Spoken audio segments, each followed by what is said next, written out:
This is a Sports Catastrophe production.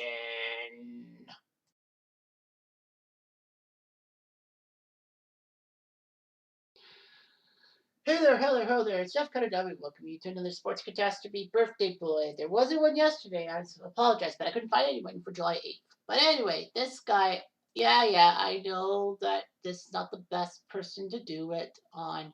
He's 74 today, still alive, and he's more of a pop culture phenom now that, he had that trial in 94 than he was a sports player. Of course, he was a football player, so that's why he's eligible. Of course, you know, he was an icon. He attended USC, played for the powerful USC Trojans, and won the Heisman in 1968. He played 11 years in the NFL, 9 with Buffalo, 2 with San Fran.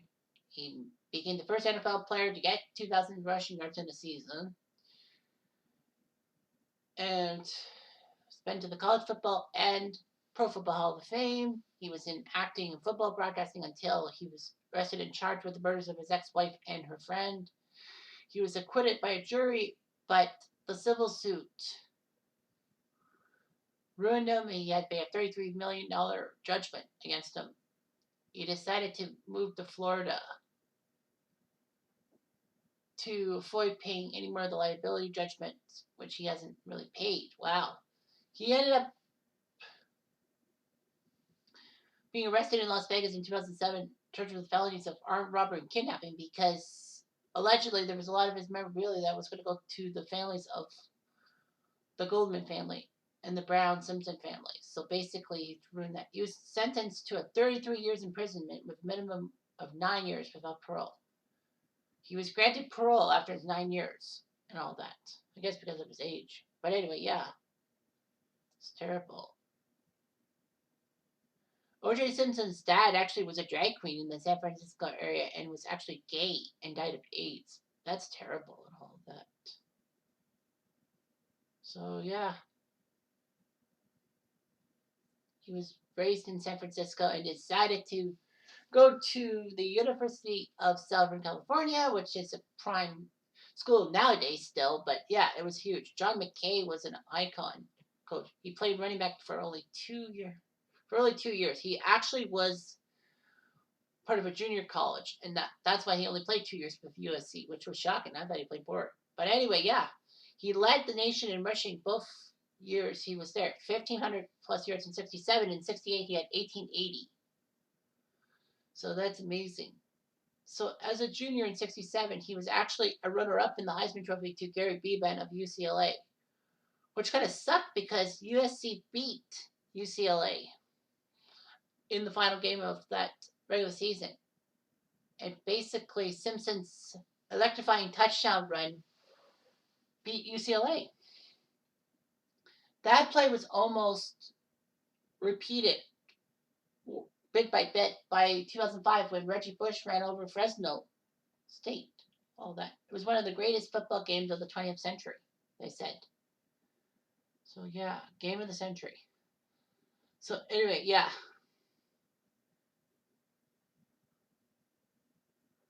So, anyway, OJ would do much better, having 1,700 yards, many yards in 68 as a senior. 22 touchdowns, got the Heisman, got the main awards, and basically what was hoping to take down the number one team in the country, Ohio State, at the Rose Bowl. But unfortunately, Ohio State won the title. So anyway, so OJ was picked first overall by the Buffalo Bills and all that, the AFL NFL Common Draft. So it was huge. The problem was that once he got to Buffalo, OJ actually demanded the largest contract in pro history, $650,000 over 5 years. And Simpson threatened to become an actor and skip pro football, but Ruff Wilson decided to give him the money anyway. He had high expectations. It wasn't that good and all that. His coach, John Roach, actually didn't want to build an offense over the running back and basically forced OJ to do blocking receiving duties at the expense of running the ball. Simpson was ineffective. After the 71 season, Lou Saban was made head coach, but Saban decided to give OJ more carries and basically make him the centerpiece of the Bills' offense, and it worked. He got over 1,000 yards in the 72 season, actually winning the league running title with 1,251 yards. But 73, he burst out 2,000 yards. Amazing. In just 14 games. Remember, the NFL played 14 games in a season before 1978 when it went to 16. And now it's going to be 17. Fuck that. So, anyway, it was huge. Simpson obviously broke the single season rushing record. I mean, he's the first guy to hit 2,000 yards. Like Jim Brown's record was 1,863 yards. He obviously won the NFL MVP. Many players have broken the 2,000-yard mark after Simpson, but the NFL had 14 games. I know that. OJ would only make one playoff appearance in his career, and that was 74 in the divisional round against Pittsburgh, and got crushed by when Buffalo got crushed by Pittsburgh. OJ would win the rushing title in 75 with over 1,800 yards. OJ had one of the best games of his career, getting 273 rushing yards, which was a record until Jamal Lewis broke it. But anyway, that game was on Thanksgiving Day in front of a national audience, November 25th, 1975. The worst part was Buffalo's offense just sucked. They lost 27-14.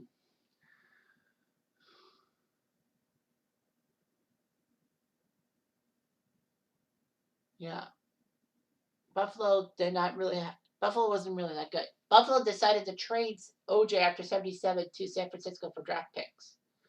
Simpson would only play 2 seasons with the Niners, only getting 1,000 total yards. Simpson hit 11,000 rushing yards, which put him second on the all-time list behind Jim Brown when he retired. But now he's 21st. He was named NFL Player of the Year in 73 and 6 Pro Bowls. Very good, huh? He was inducted to the Pro Football Hall of Fame in 85 and was the 100th anniversary all-time team.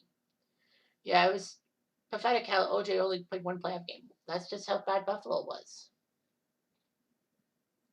So he played 135 games in the NFL, 11,236 rushing yards, not bad. He was the fastest player to gain 1,000 yards in a season, which he did after 7 games. Both in 73 and 75, tied Terrell Davis, the fastest player to gain 2,000 yards in a season, 2003 in 14 games. A lot of people have hit 2,000 yards, but they have done it either in game 15 or 16.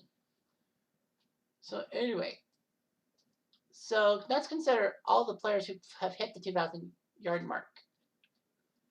You had OJ, Eric Dickerson in 1984, Barry Sanders in 1997, Terrell Davis 98, Jamal Lewis in 2003, Chris Johnson for Tennessee in 2009, Adrian Peterson in 2012, and Derrick Henry 2020. I didn't even know he had 2,000 yards. So only 8 people have had that. The record is Eric Dickerson's at 2,105 yards. But as I said, OJ did his 2,000 yards in 14 games instead of 16 like everyone else. So he was a decent actor and all that. He appeared in Roots and in movies such as The Klansman, The Towering Inferno, and Capricorn 1.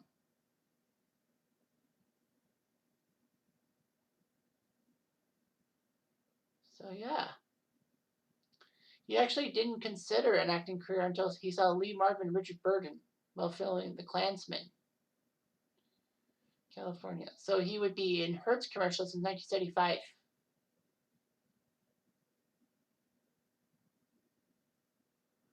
That he was in the Naked Gun trilogy.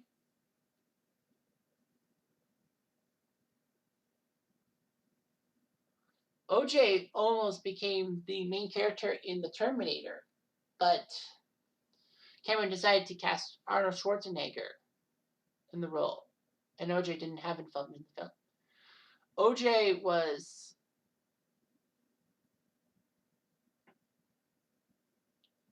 a commentator for Monday Night Football and the NFL and NBC. So anyway, Simpson actually was in a pilot for Frogmen, which was going to be on NBC.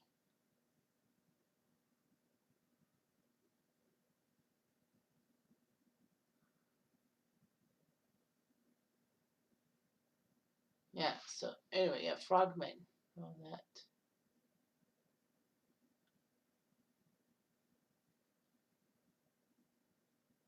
So yeah,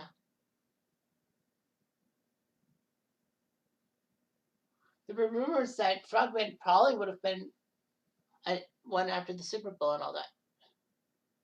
So, anyways, Simpson actually did star in his own improv TV show called Juiced and all that.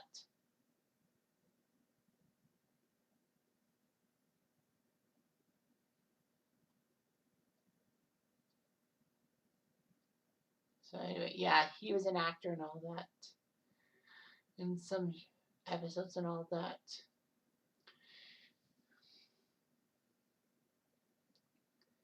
Well, he was part of Hertz, the company that always says we're number two or something like that. Hertz was always great and all that.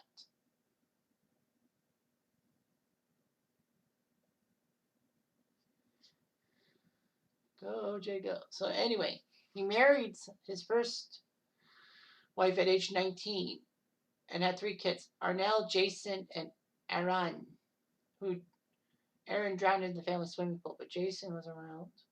Simpson met Nicole Brown in 1977, and even though he was still married to his first wife, he began dating Brown. Marguerite would divorce from OJ in 79, and then in 1985, he would actually marry Nicole Brown Simpson and had two children, Cindy and Justin. Cindy was born in 1985, so, Cindy is the same age I am. Anyway, basically, the marriage lasted 7 years. And there was divorce in 1992 and all that.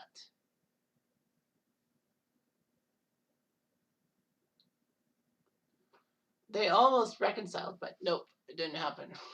But Princess Vienna, OJ got himself into deep trouble.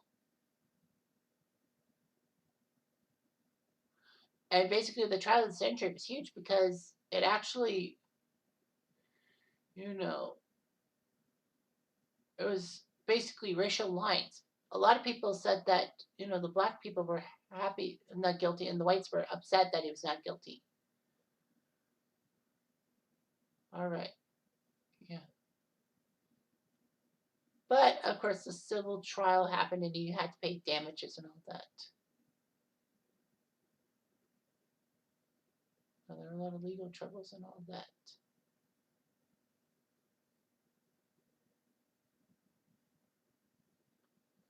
So yeah, lots of legal trouble. Las Vegas stuff. There's memorabilia. It said it was stolen. All that. Unfortunately, he got imprisoned and all that.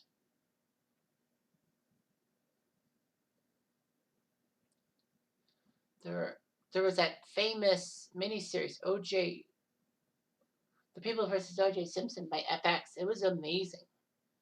All that.